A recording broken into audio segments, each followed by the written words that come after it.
Gas आणि LPG तुटवड्यामुळे संभाजीनगरमधील 450 लोकांची नोकरी जाण्याची वेळ आली आहे। कंपनीनं तशा नोटीसही कर्मचाऱ्यांच्या हाती दिल्यात। वारंवार मागणी आणि पुरवठा करूनही गॅस मिळत नसल्याची तक्रार कंपनीनं केली आहे। पाहूया।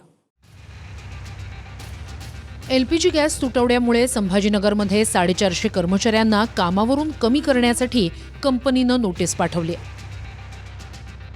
संभाजीनगरमध्ये एक्सिडी इंडिया लिमिटेड नावाची कंपनी वाहनांचे क्लच बनवण्याचं काम करते।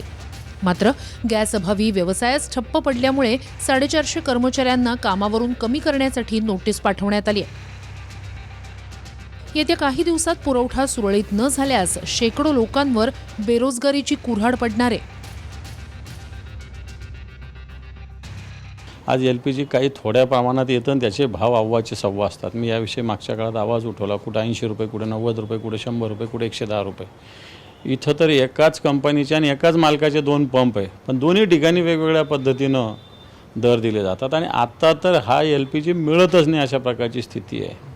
आणि मला असं वाटतं अशा पद्धतीनं 450 कामगारावर बेकारीची कुऱ्हाड जर कोसळत असेल हे प्रत्यक्ष दिसलेलं आहे, परंतु अप्रत्यक्षरित्या याचा फटका मोठ्या प्रमाणावर बसतोय। आज सरकार वेगवेगळ्या ठिकाणी एलपीजीचा तुटवडा नाही, पेट्रोलचा तुटवडा नाही, गॅसचा तुटवडा नाही अशा पद्धतीने फक्त घोषणा करते, परंतु त्याचे परिणाम समाजाला भोगावे लागत आहे।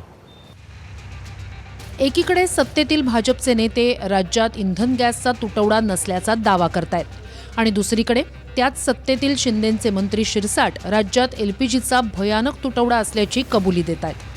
या संदर्भामध्ये माननीय मुख्यमंत्र्याला ते माझे अधिकारी जेव्हा भेटून गेले त्या टायमाला माननीय मुख्यमंत्र्याला मी सांगितले होते। आता मला वाटतं तो प्रश्न मिटला जाईल। आता साठा हा भरपूर प्रमाणात उपलब्ध झालेला आहे आणि 1-2-3 दिवसाचा जर कालावधी सोडला तर रेग्युलर सप्लाय हा चालू होणार आहे। तुटवड्याबद्दल कंपनीच्या मॅनेजरला विचारल्यावर गॅससाठी आम्ही पेट्रोलियम मंत्र्यांपर्यंत मेल केले, पण गॅस उपलब्ध होत नसल्याचं स्पष्टीकरण त्यांच्याकडून देण्यात आलंय।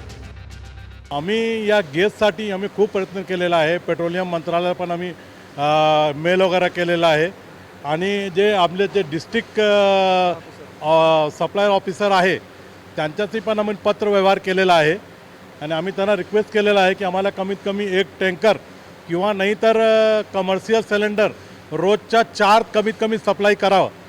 पण सध्या ते पत्रव्यवहार चालू असताना सुद्धा अजून आम्ही सक्सेस झालेला नाही आहे आणि जर हे पुढे आम्हाला मिळालं नाही, सप्लाय व्यवस्थित नाही झाली तर हे कंपनी बंद पडायच्या मार्गात आहे।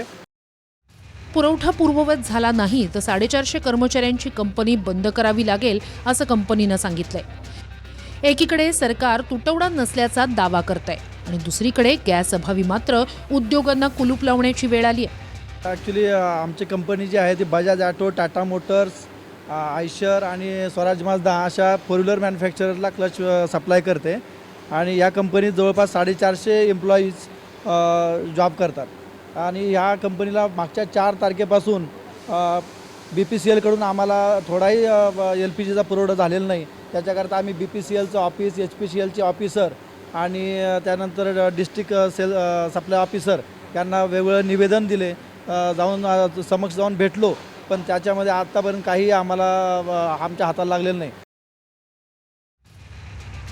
ज्ञानेश्वर लोंढे, TV9 मराठी, छत्रपती संभाजीनगर।